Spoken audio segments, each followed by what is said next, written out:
নমস্কার। প্রাণারামের মাধ্যমে সম্প্রচারিত ভারত কথার গ্রন্থি মোচনের 249তম পর্বে আপনাদের সবাইকে জানাই সাদর সম্ভাষণ। মহামতি অনন্তলালের পরম আশীর্বাদে প্রতিদিন শুনে চলেছি ভারত কথা। ভারত কথায় আমরা শুনছি ভারত কথার 3 ব্যক্তিত্বময়ী নায়িকা তথা 3 ব্যক্তিত্বময়ী ক্ষত্রিয়া রমণীর অন্তরের মর্ম বেদনার কথা, তাদের প্রভা ব্যক্তিত্ব প্রভার কথা, তাদের চরিত্র সৌকর্যের কথা এবং তাদের অন্তরে নিহিত যে শক্তি, সেই শক্তির কথা। আমরা কথা শুনেছি মহামতি মনস্বিনী কুন্তীর কথা, শুনেছি কিছুটা দ্রৌপদীর। এই দ্রৌপদী এবং কুন্তী এবং অবশ্যই সত্যভামা, যার কথা আসব, তাদের একটা মিলের কথা জানি। এরা প্রত্যেকেই শ্রীকৃষ্ণের সাথে কোনো না কোনো সম্পর্কে জড়িত। সে যাই হোক, আমরা দ্রৌপদীর কথা বলছিলাম। দ্রৌপদী তিনি কৃষ্ণের কাছে তার হৃদয়ের সমস্ত গভীর বেদনাটুকু উজাড় করে দিতে পেরেছেন।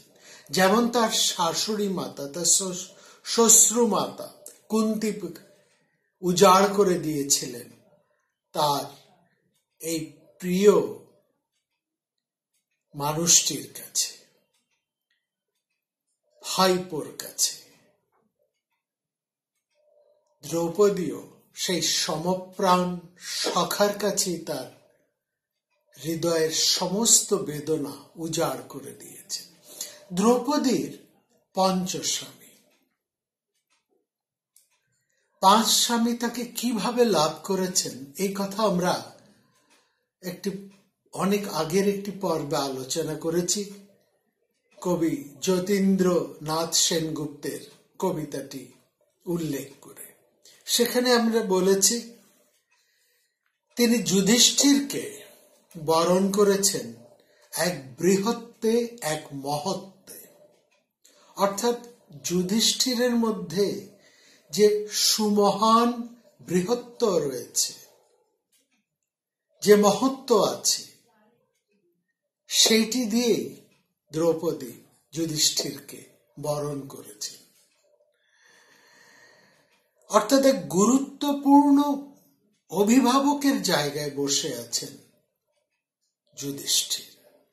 দ্বিতীয় পাণ্ডব, যাকে তিনি এমনভাবে পেয়েছেন, যাকে তিনি ধারণ করেছেন নিজের অনভীষ্ট নিন্দিত শত্রুদের দমন করার উদ্দেশ্যে। অর্থাৎ দ্রৌপদীর যা কিছু প্রয়োজন, দ্রৌপদীর রক্ষা, দ্রৌপদীর সমস্ত আবদার মেটানো, এই সব কিছুর জন্যই দ্রৌপদী যেন বরণ করেছেন মধ্যম পাণ্ডব ভীমকে। আর অর্জুন তাকে যিনি ধরে আছেন কি ধরে নেই, এটা যেন পরিষ্কার আমরা বুঝতেই পারি না। দ্রৌপদীর জীবনে যাকে দ্রৌপদী মাধ্যম করে এই কুরু পরিবারে এসেছেন, যার হাত ধরে দ্রৌপদী এই মহান কুরু বংশে পদার্পণ করেছেন, সেই ক্ষত্রবীর অর্জুন, তৃতীয় পাণ্ডব, তিনি দ্রৌপদীর জীবনে কি আছেন? থাকলে কতটুকু আছেন, নাকি একেবারেই নেই? এই যেন একটা প্রশ্ন, একটা দ্বিধা, আমাদের একটা সংশয় আমাদের থেকেই যায়। আর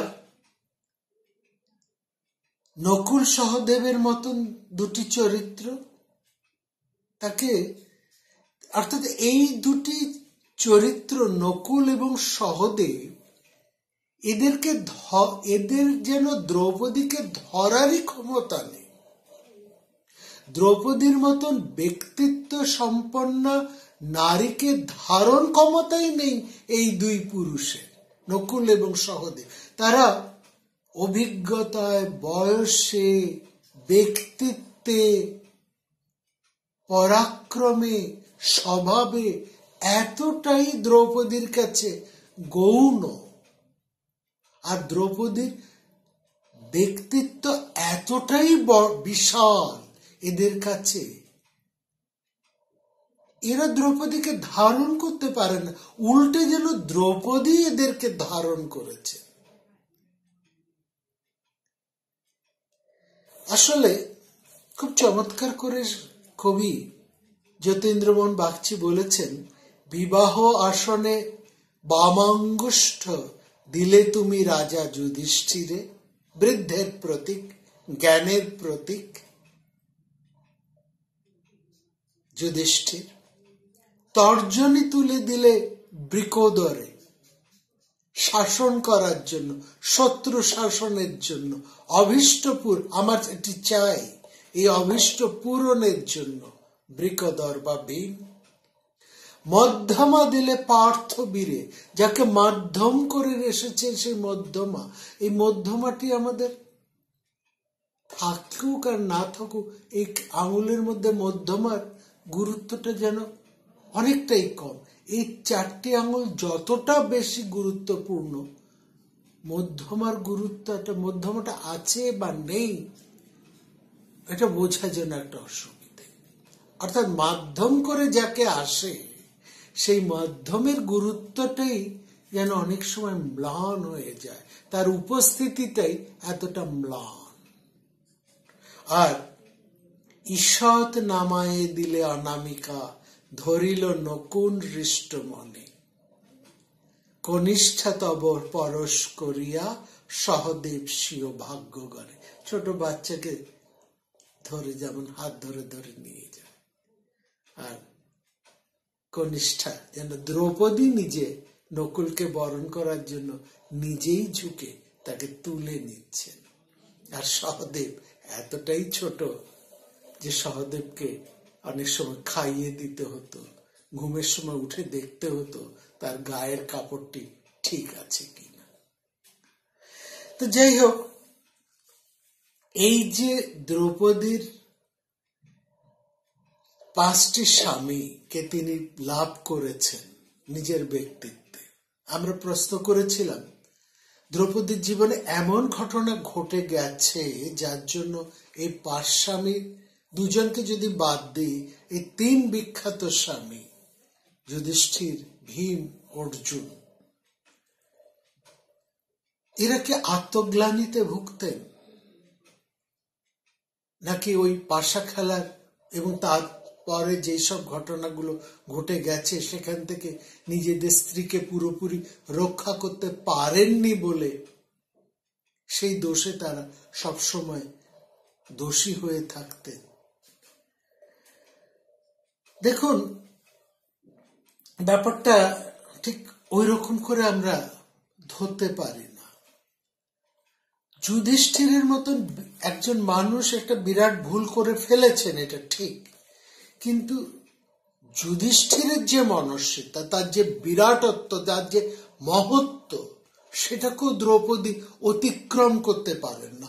তার জন্য আমরা দেখছি সারা মহাভারত ধরে, একটা বিরাট অংশ ধরে দ্রৌপদী সমানে যুধিষ্ঠিরের সঙ্গে প্রথমে, মাঝে, শেষে ভীষণ তর্ক করছেন, ভীষণ প্রতিবাদ, তিনি ভীষণভাবে রুখে দাঁড়াচ্ছেন, এবং সেখানে তিনি ভীমকে সহায়তায় পাচ্ছেন, কখনো কখনো অর্জুনকে পাচ্ছেন। কিন্তু কথাটা হচ্ছে এই যে তবু এত কিছু সত্ত্বেও তিনি দ্রৌপদী যুধিষ্ঠিরকে নস্যাৎ করতে পারছেন না। এইখানে যুধিষ্ঠির এতটা তার ব্যক্তিত্ব, তিনি এরকম একটা কাজ করে ফেলেছেন, তার হঠাৎ এর বড় মানুষ মাঝে মাঝে এমন একটা কাণ্ড করে ফেলেন যে তার ফলে পরিবারের সবাই হতচকিত হয়ে যায় এবং তার ফলটা গোটা পরিবারকে ভোগ করতে হয়। যুধিষ্ঠিরের ক্ষেত্রে তাই, যে মানুষটা যা করা উচিত নয়, যেটা তার সম্পূর্ণ স্বভাব বিরুদ্ধ,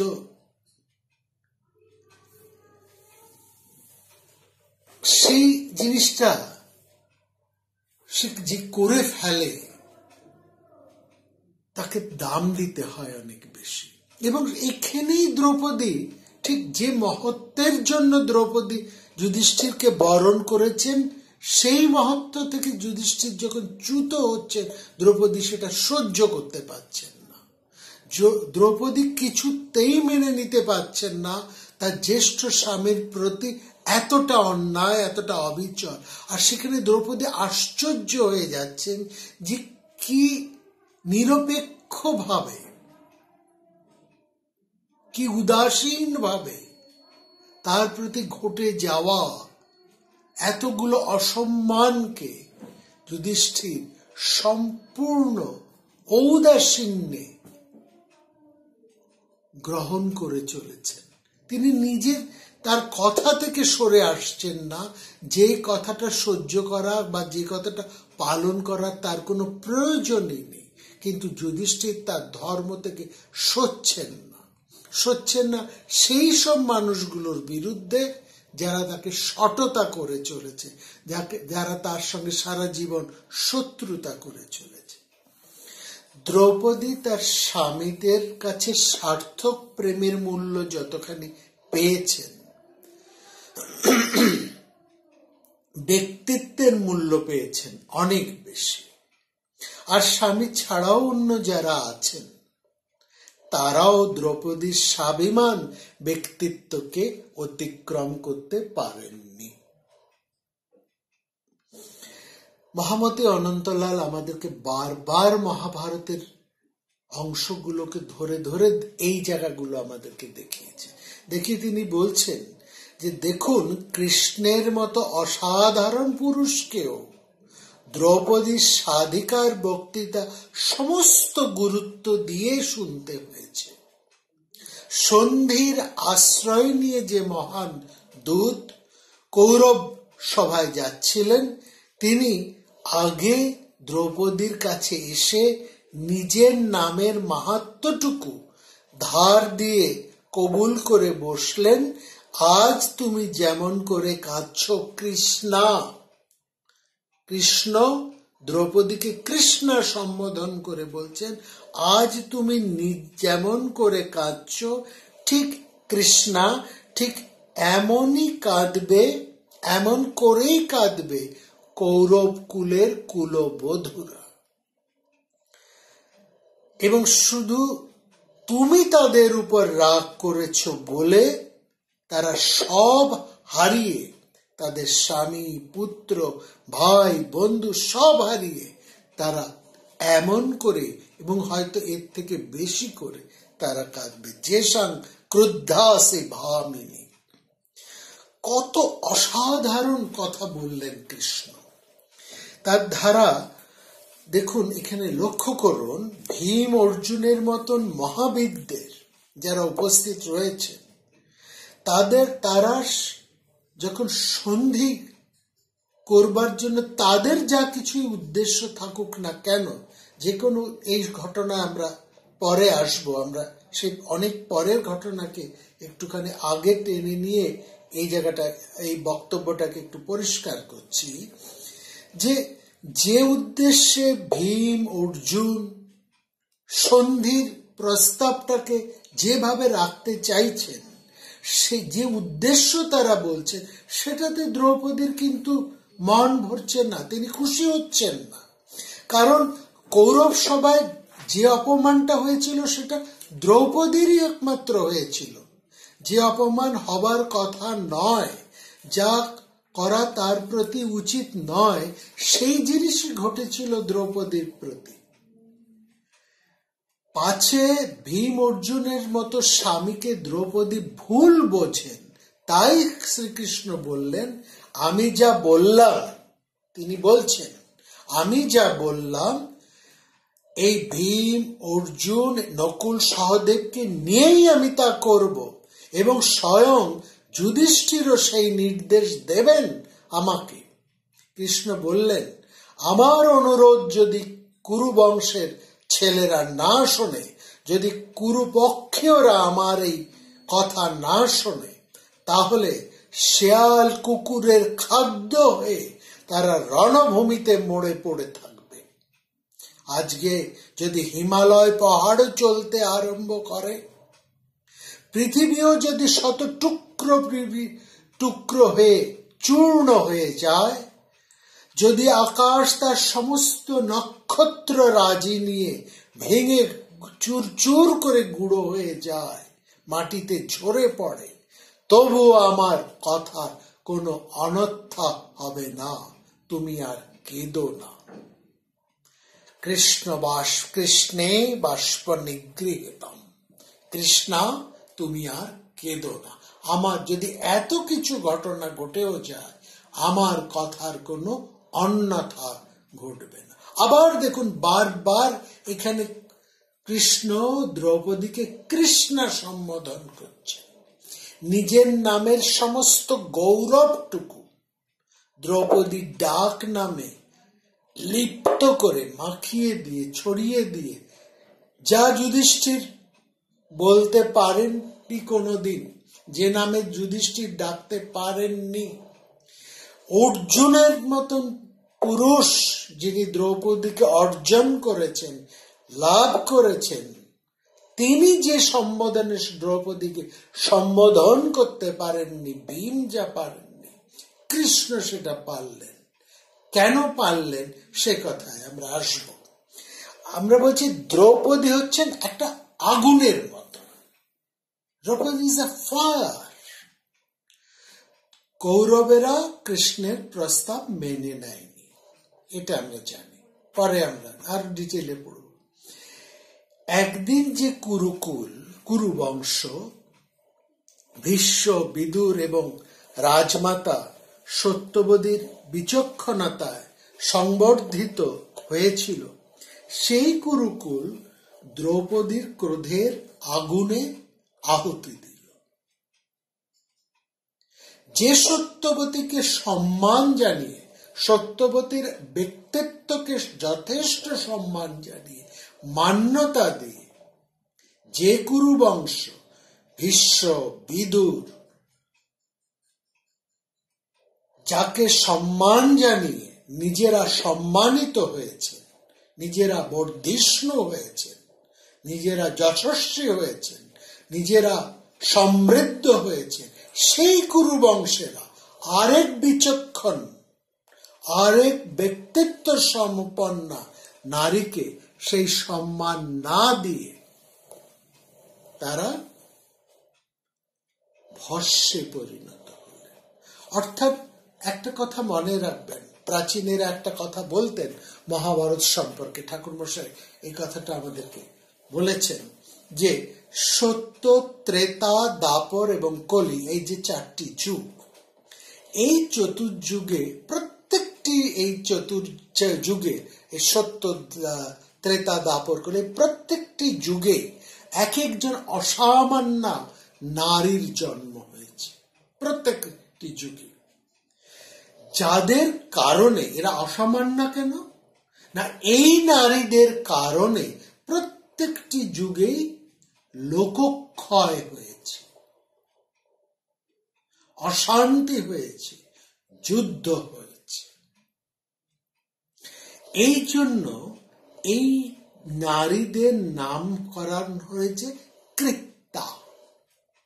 কৃত্তা শব্দটির অর্থ হলো এক ধরনের অপদেবতা বলা হয়।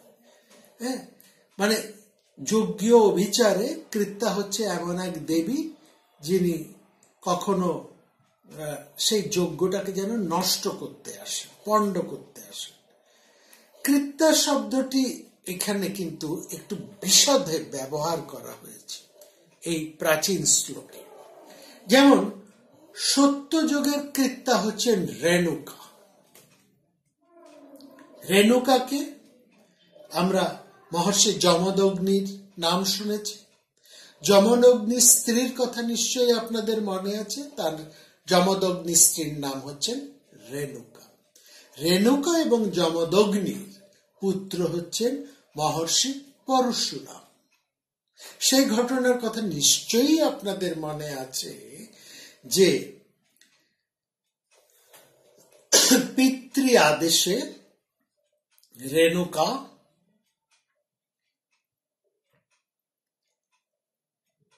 অর্থাৎ জননীকে পরশুরাম হত্যা করেছিলেন এবং তারপরে আবার পিতাকে সন্তুষ্ট করে জননীকে বাঁচিয়েছিলেন, পিতার ক্রোধ সম্বরণ করেছিলেন। ঘটনা সেটা নয়, আমরা সেই ঘটনা বলবো না, এই ঘটনাটা আমরা আগে শুনেছি।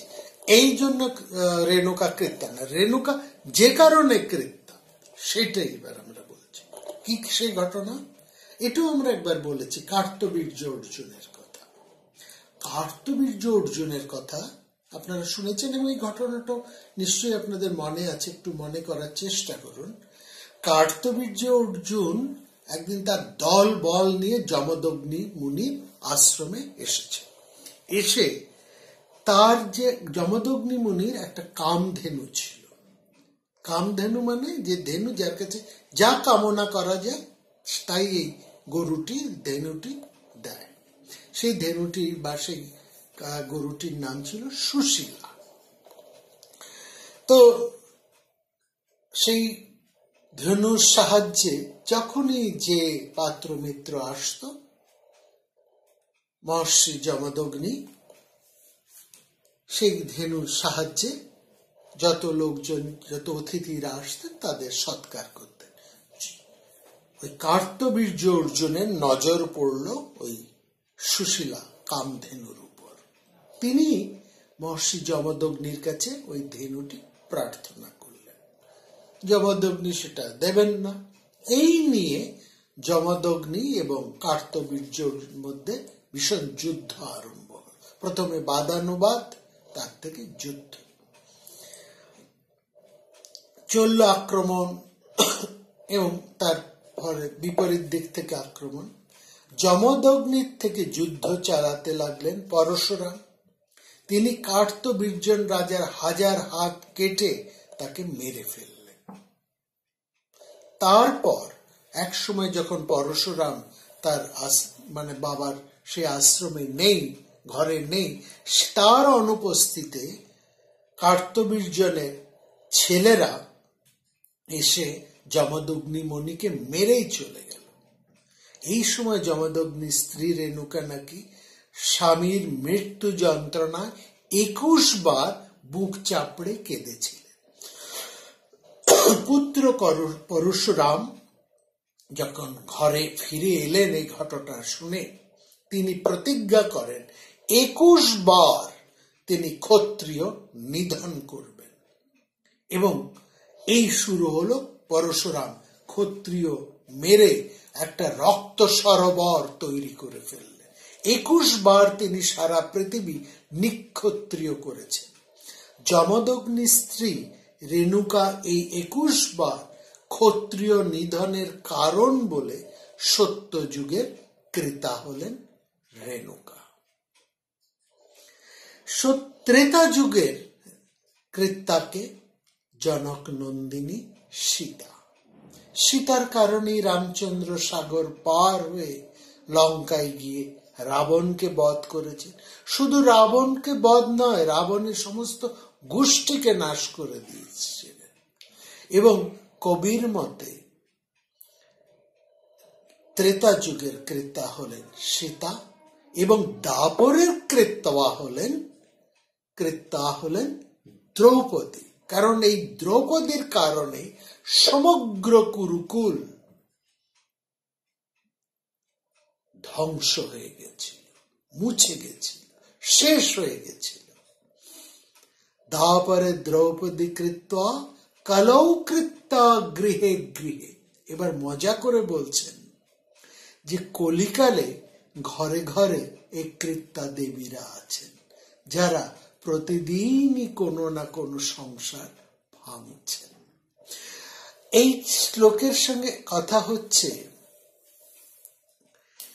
জনক নন্দিনী সীতা রাবণ বধের জন্য যত বড়ই নিমিত্ত হন না কেন, তার সঙ্গে দ্রৌপদীর কিন্তু কখনো তুলনা করা যায় না।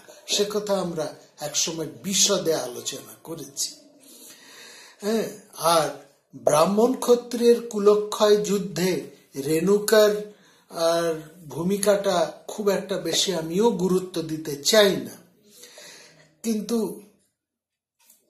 এই দাপর এবং কলির সন্ধিক্ষণে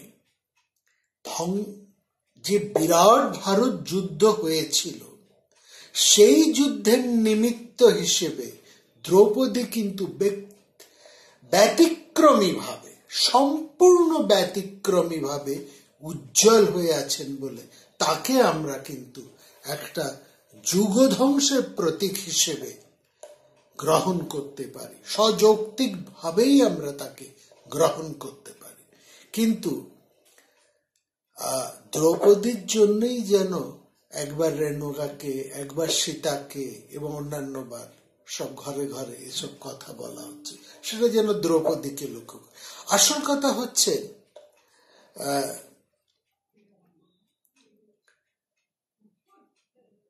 দ্রৌপদীর কাছে আমরা যেটা প্রত্যাশা করতে পারি সেটা হচ্ছে দ্রৌপদীর ব্যক্তিত্ব এতটা বড়, এতটা বিশাল যে দ্রৌপদীর অপমানটাই হচ্ছে সবচাইতে বড় কারণ। মহাভারতের কবি যে রমণীকে বারবার মনস্বিনী এবং পণ্ডিতা অর্থাৎ জ্ঞানী, সর্বশ্রেষ্ঠ জ্ঞানী স্ত্রীলোক বলছেন বারবার, তিনি শুধু তার নিজের অপমানে ক্লিষ্ট হয়ে আছেন এই কথাটা যেন আমরা না বুঝি। তাকে কেবলমাত্র টেনে এনে অপমান করা হয়েছে এবং তিনি তার নিজের অপমানের বদলা নেবার জন্যে সমগ্র কুরুকুল একেবারে ধ্বংস করে দিলেন, এই কথাটা যেন আমরা একেবারে এটাকেই যেন আমরা সার বলে না ধরি। এখানে নিজের অপমান যতটা আছে দ্রৌপদীর, এখানে দ্রৌপদীর ব্যক্তিত্ব তিনি নিজের অপমানের থেকেও অনেক বড় করে তুলে ধরেছেন তার স্বামীদের অপমান। মহাকাব্যের এক বিশাল পরিধির মধ্যে দ্রৌপদীর অপমানটা একটা অংশ মাত্র। আমি তাকে ছোট করছি না, কোনো অংশে সেটাকে ছোট করছি না, কোনো অংশে সেটাকে আমি উড়িয়ে দিচ্ছি না, বা কোনো অংশে সেটাকে আমরা গৌণ করেও ধরছি না। সেটা একটা বিশাল কারণ বটে, কিন্তু সেটাই একমাত্র বড় কারণ এটা নয়, এটা আমাদের বুঝতে হবে। তাকে নিজেকে রক্ষা করার জন্য তিনি একাই কিন্তু যথেষ্ট। তিনি, আমরা দেখেছি সেই অবস্থায় দাঁড়িয়ে তিনি নিজের ল পয়েন্টে যতটা স্ট্রিক্ট ছিলেন এবং সেই পয়েন্টে তিনি যেভাবে সমগ্র কুরু সভাকে ছিন্ন ভিন্ন করে দিয়েছেন এবং নিজের পয়েন্টে দাঁড়িয়ে নিজের ব্যক্তিত্বেই তিনি নিজের সম্মান ফিরিয়ে নিয়ে এসছেন, নিজের স্বামীদেরকে দাসত্ব থেকে মুক্ত করেছেন। তার অসম্মান থেকে মুক্ত দেবার জন্য অন্য কোনো লোকের, কোনো পুরুষের প্রয়োজন হয়নি, না তার কোনো স্বামীর প্রয়োজন হয়েছে, না তার কোনো কৃষ্ণের প্রয়োজন হয়েছে।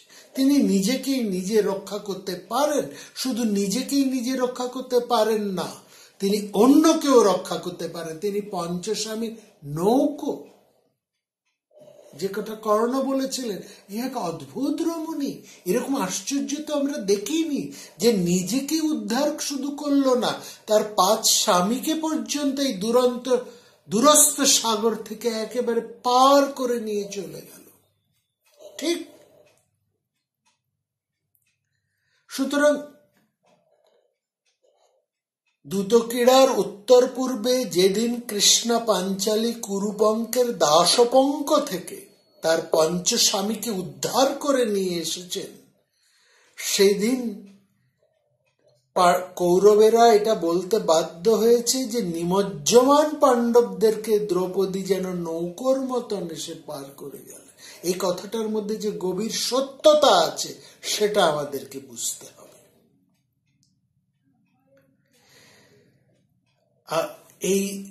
এই স্তুতি কথায় কি দ্রৌপদী সম্মানিত বোধ করেছেন? না। এই কোন বিপদকালে তিনি স্বামীদের রক্ষা করেছেন, এই গৌরববোধ তাকে কিন্তু মোটেও স্বস্তি দেয় না। বরঞ্চ বিপদকালে স্বামীরা কেন তাকে রক্ষা করতে পারেননি, কেন স্বামীরা বেঁচে থাকতেও তাকে অন্য পুরুষের চুলের হাত দেবার, অন্য পুরুষের তার চুলে হাত দেবার সাহস হলো, এই কৈফিয়তই তিনি বারবার চাইছেন। কিন্তু স্বামীদের শরণ বা আশ্রয় হতে চান না।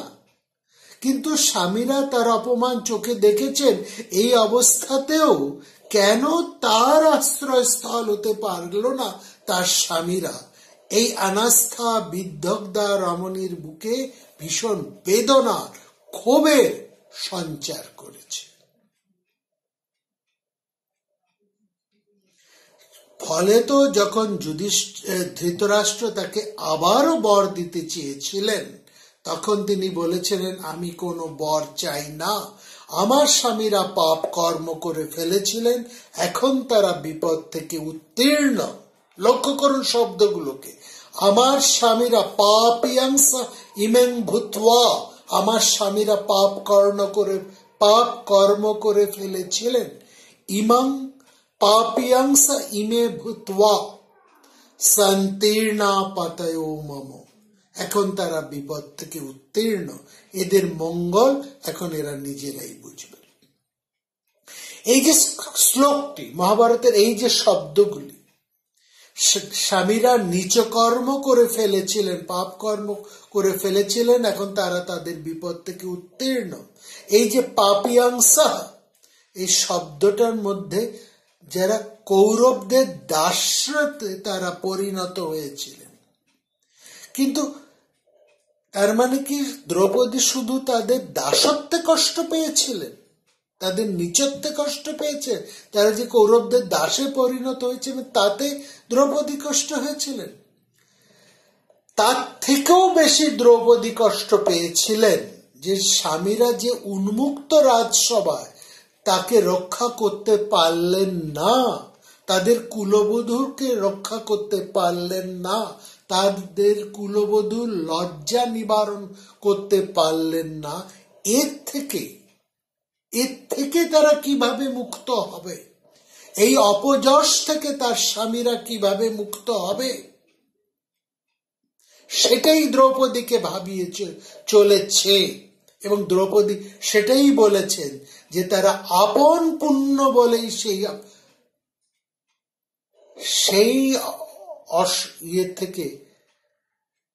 অপযশ থেকে তারা মুক্ত পাবে। বৈসন্তি চৈব ভদ্রানি রাজন পুণ্যেন কর্মণ। অর্থাৎ বোঝার চেষ্টা করুন দ্রৌপদীকে, দ্রৌপদীর ব্যক্তিত্বটা এখানে বুঝতে করুন।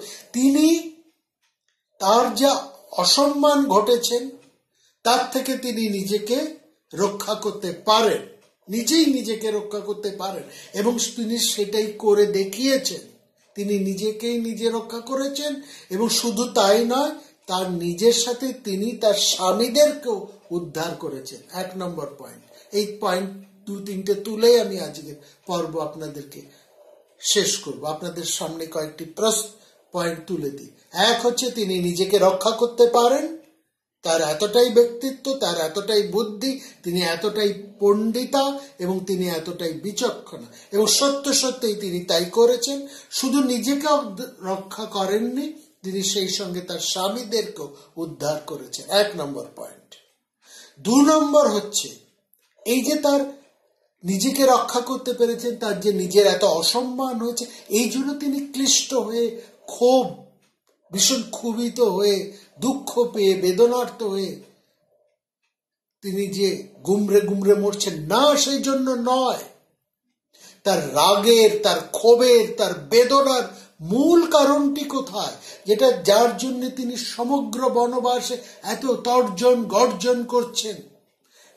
তিনি তার সমস্ত রাগ ছুড়ে দিচ্ছেন তার জ্যেষ্ঠ স্বামীর প্রতি, যেই স্বামীর মহত্ব তাকে অভিভূত করেছে, যার জন্য তিনি তাকে স্বামিত্বে বরণ করেছেন। তার প্রতি এই ক্ষোভের কারণটি কোথায়? যার সঙ্গে স্বামীদের বাকি আর যে দুইজন বিরাট ক্ষত্রিয় স্বামী রয়েছেন, বীর্যশীল স্বামী রয়েছেন, পরাক্রমী স্বামী রয়েছে, সেই ভীম এবং অর্জুন, তার প্রতি তার ক্ষোভের কারণটি কোথায় সেটি আমাদেরকে বোঝা দরকার। সেটি হচ্ছে এই স্বামীরা, তার 5টি স্বামী থাকতে এবং 3জন অতি বিখ্যাত পরাক্রমী যশস্বী ধর্মপ্রাণ সর্বগুণে গুণান্বিত স্বামী উপস্থিতিতে তাকে যে নিজেকে রক্ষা করতে হলো, তিনি যে নিজে রক্ষা করলেন, তার যে এতটা অসম্মান হলো তার স্বামীদের উপস্থিতিতে, এবং তার কারণেই তার স্বামীরা রক্ষা পেলেন, উদ্ধার হলেন।